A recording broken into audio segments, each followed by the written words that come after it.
taking time off of training. There is this whole thing called overtraining. I have experienced that many times. Physically had to learn the hard way to get through it. And a lot of it was injury, pulling things, getting sore in areas where you're not supposed to. And it's kind of like our body's natural way of like telling us to slow down. And this only happens when you get to like a certain point of training, like training frequency. And I'm trying to think the last time where I kind of felt overtrained, and it was probably at least 5 months ago. And I think a lot of people have this experience too, where, you know, when in the clinic setting especially, is like when people come into the clinic and they're like, oh, I've like pulled my back. And then, you know, we ask like, well, what happened? And they're like, I bent over to grab my kid and my entire back went out. And, you know, that's not overtraining, but it kind of is. And let me explain why.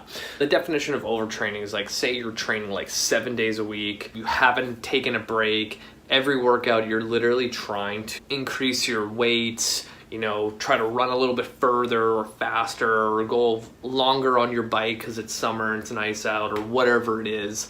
And you're not actually giving your body enough time to actually recover. And a lot of those people, like those gym goers or trainers that literally train every single day, and it's just part of their life, and you realize that you go an entire year of training nonstop and something will go that will stop you. And for me, pull something in my back, my shoulder starts hurting for random reasons, or I get really, really, really tired. So now, and then on top of that, if someone is, you know, training for long periods of time and they have a super stressful job, like double whammy, like you're not gonna last.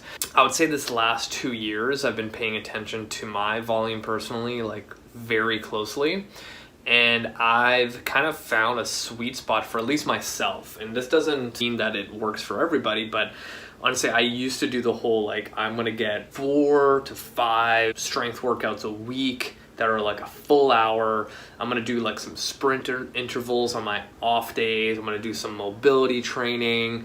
And I would always get to a point where I'm constantly pushing myself and then something would go. And it started happening pretty often, like probably at least 4 times a year. And I'm like, okay, I'm kind of used to the whole idea of constantly, you know, training every single day. How can I implement that, you know, routine in my life where I don't get injured? I had created this new routine ever since COVID happened, where especially in the beginning when COVID kind of shut everything down, I was in a position where I was working like non-fucking stop to ensure that my business would survive, like my brick and mortar business of the gym and the clinic. So I was spending a lot of time on my computer, changing everything online and just going to the facility every single day. And like, it was like nonstop.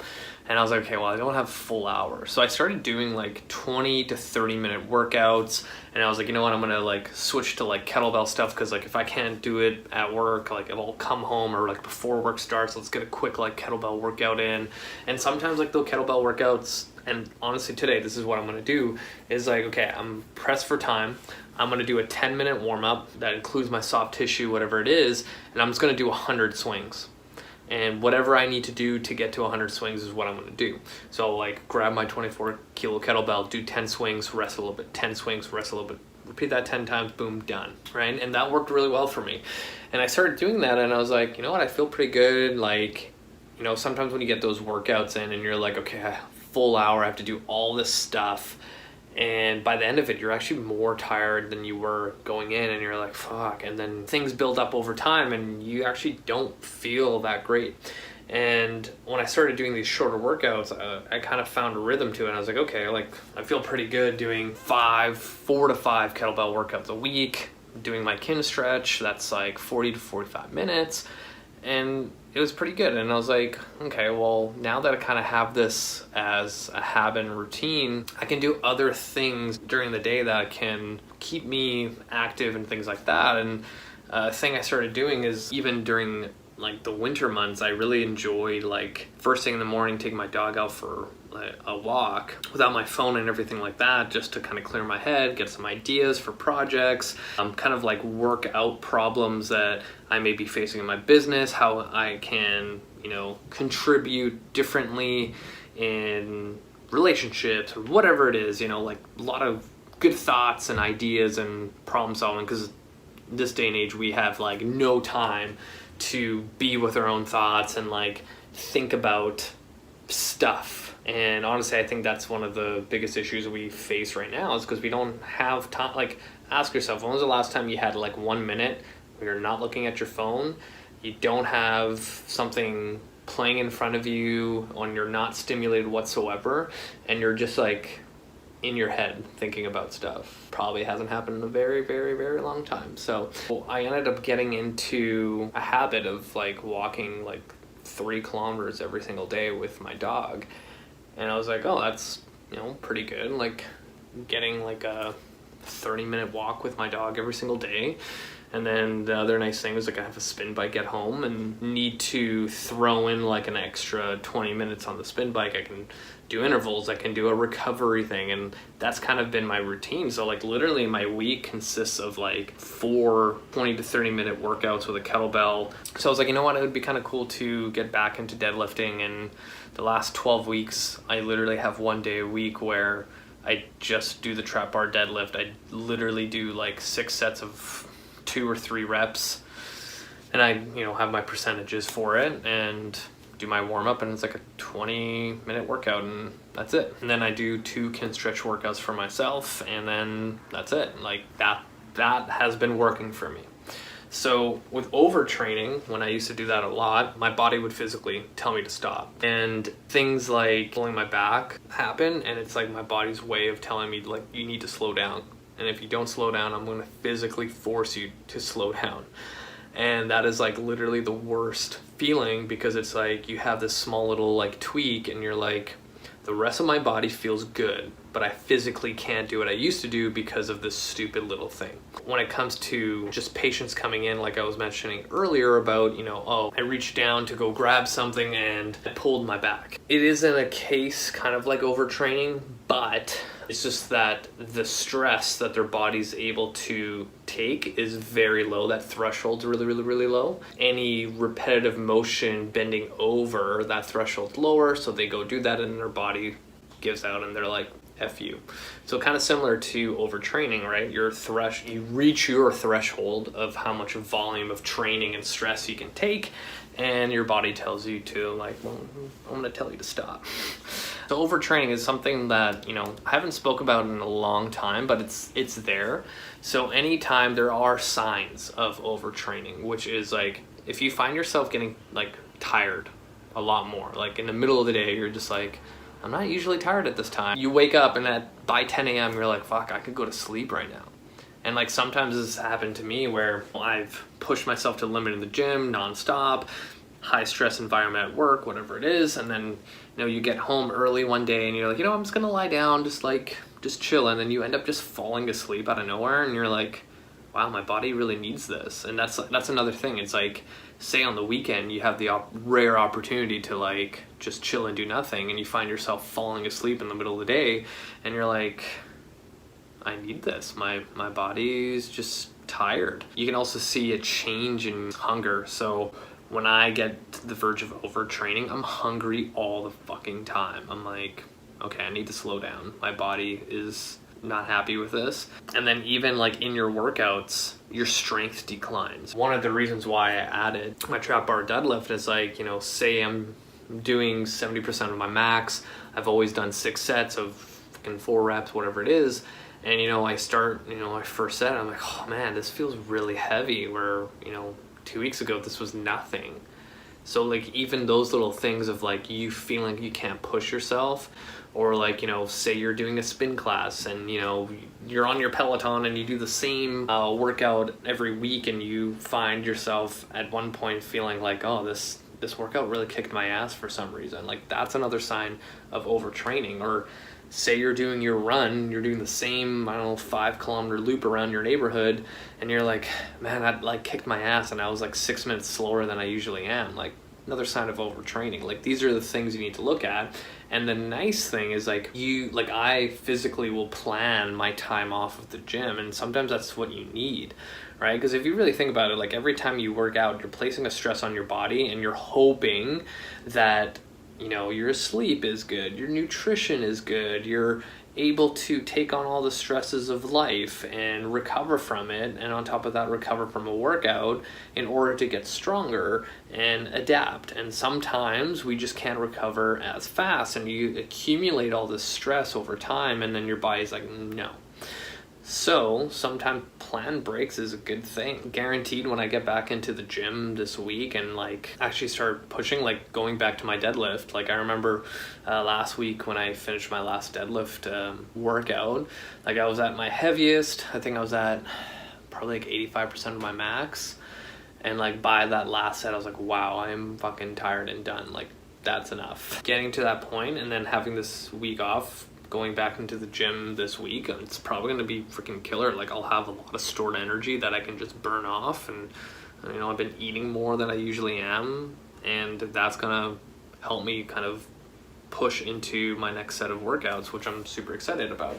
But a lot of people who don't plan breaks when they train nonstop, you're going to be forced, right? So you're better off looking at your year. And again, this one of the things that I've learned in my career is plan your entire year out, not only your training, but also other aspects of your life. And I always do this with employees, my contractors, whoever it is, to learn to crush goals throughout the year. And there, as I plan out the year, throughout the year, I'll have about 2 weeks where I'll take time off of training completely. That can be as okay, my only activity and exercise is walking the dog, foam rolling, doing my daily cars in the morning, whatever it is, and that's all I need. And then when I go back to the gym and lifting heavy weights, and again, people getting worried about oh, I'm gonna lose all my gains, I'm gonna gain a lot of weight and everything. It's it's 1 week out of the entire year of you being consistent. At no time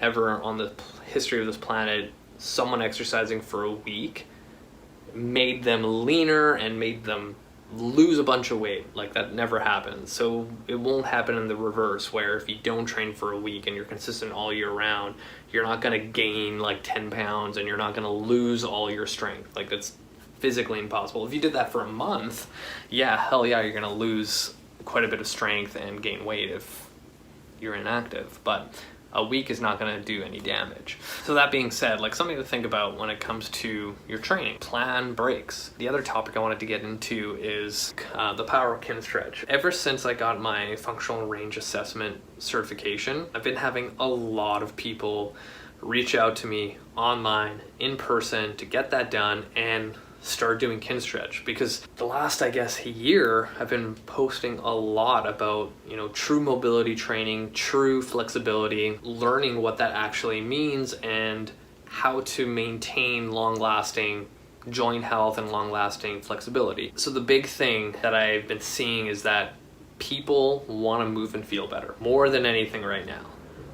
Before I was always getting a lot of people where they're oh, I just want to lose weight and I just want to start training and lifting heavy and whatever it is, and that's all great and good, but sometimes you need to focus and prioritize your mobility and joint health. And I think more than ever right now, people are just broken. People are sore, people are stiff from sitting all day, especially since COVID started, with everyone working from home.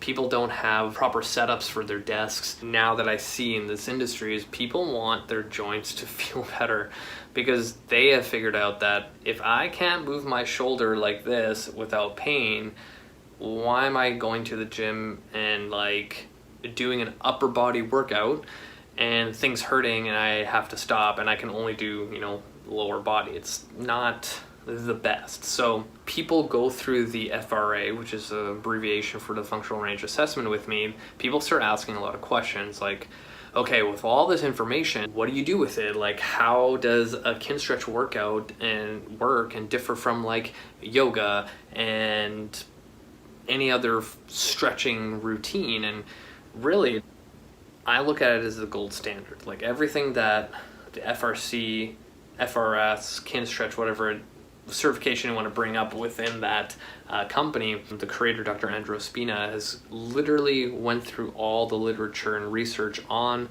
rehab, joint health, recovery, post-op, whatever it is, and organized it into a system better than anyone else.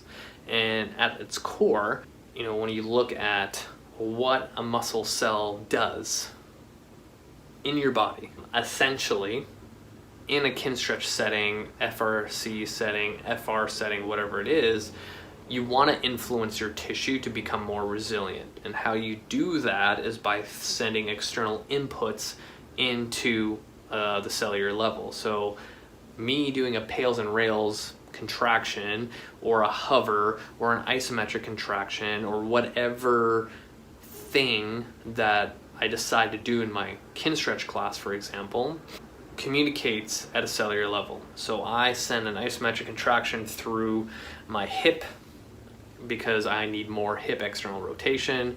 I send this signal to the cells responsible for stuff in the hip, and they get that information.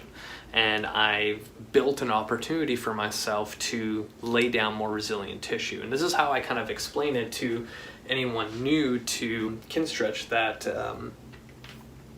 every day we have a new set of muscle cells waiting for information from you. So we have a couple options. We can wake up, have that opportunity, decide to go sit in our car for an hour, drive to our office, sit down for 8 hours, and then go back into our car and fight off traffic for another hour and sit down, and then go to our dinner table, sit for an hour, and then go onto the couch and sit for a couple hours watching whatever show, and then go back to sleep. So that entire day we've been influencing at a cellular level that, hey, all you need to do is be really efficient at keeping me in a seated position. And your muscle cells go, okay, let's lay down some tissue and kind of neurological and mechanical tightness to keep you there. Or I can get into a 90-90 position with my hips, influence at a cellular level to stay loose and more limber, whatever term you want to use, and then challenge that new acquired range by doing active range liftoffs, hovers, any other implement you can think of from that whole FRS system. That's how you literally will keep new acquired range. Like, you have an opportunity every single day to influence tissue quality, right? So, that lame saying, if you don't use it, you lose it, holds very, very, very true. And like, everybody understands that. Yeah, when I don't exercise and move, everything feels stiff and tight. It's like, yeah, like when I go to a conference for 3 days and I sit in a conference hall and then go on an airplane and come back home, like, holy fuck, my hips and low back are super tight and I like just need to foam roll for like 2 hours or get a massage. Yeah, that makes sense, right? So rather than doing that, I can do Kinstretch for 45 minutes, and that's 45 minutes of influence at a very high rate where I can, gain more mobility and keep it. But when it comes to protecting you from injury, Kinstretch and its principles is your best bet. So an example is, say I had a baseball pitcher and they tore their rotator cuff in a shoulder abducted position with external rotation. It's in my best interest to get that athlete, patient, in the position that they got injured in and make them as strong as fucking possible in there. So, say they tore the rotator cuff and their, active range is like far back there. Because when you see baseball pitchers, like, they can externally rotate their shoulder like no tomorrow. So say their range is here. Now I've got to get them back to where they were. So now I need to get them stronger in all these positions until they get back to this position here where they can actually throw. So that's one example. Another example is, say you have, and I use this all the time explaining Kinstretch, say you have someone that's a soccer player and they're on the field, but it rained the night before and game's first thing in the morning and the grass is super wet and you're playing the game and you go to cut and your whole foot slides on the grass because it's super wet and you pull a groin. But how do I prevent something like that? Say I get someone into a split-like position, laterally, because that's how they pull their groin, as far as possible, and train them in that position with pails and rails, active range liftoffs, hovers, whatever it is. So now when the next time they go into that environment where they slide onto the grass, but I've, put them in that position before and I've trained in those ranges, most likely they're not gonna pull anything. They might get like a little twinge, but they're gonna be like, oh, I'm good to go, right? So essentially what we're doing is creating more of a threshold in your tissues at their end ranges, because that's where an injury happens, right? Like, you don't ever injure your neck doing this. It's going to be here at one point and then like going too far, right? So if you look at a definition of what an injury is when enough of an external force enters the tissue and the tissue can't handle that external force and then something breaks. You're literally bulletproofing your body for any kind of external load that may happen. And this is the beauty of Kinstretch, is that there's so many variable movements that our body does, and because we're all one unit, we can play along with that anatomy and become more resilient. So that's kind of a long-winded answer of like what I explain to people, because when I do a elevator pitch, it's like it's stretching on steroids, but really what it is, it's like you're bulletproofing your body for anything. And I think now a lot of people want to feel better rather than like, I want to get as strong as possible and lose weight, right? Like those are the byproducts of training properly, right? But I think now a lot of people just want to move and feel better from what I've been seeing, what I've been hearing. So I think I'm going to end it there, because I have a lot that I can talk about. And thanks for watching, thanks for listening.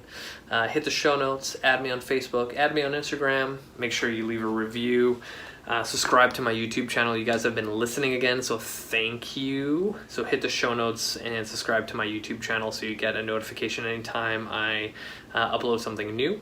And thank you so much, you guys. This is amazing that this podcast has been going on this long. You guys are amazing. Thank you for the support. Until next time.